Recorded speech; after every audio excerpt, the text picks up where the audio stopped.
kaya pimenta wan shujisu mentawat ben slam shu namat ini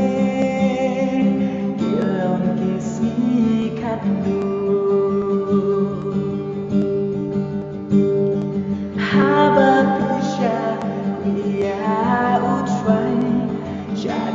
met bad men see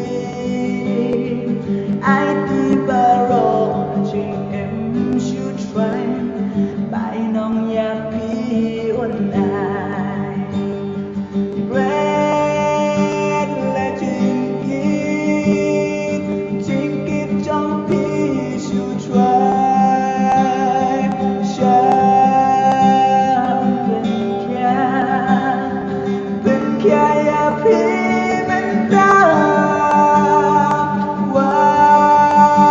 subscribe cho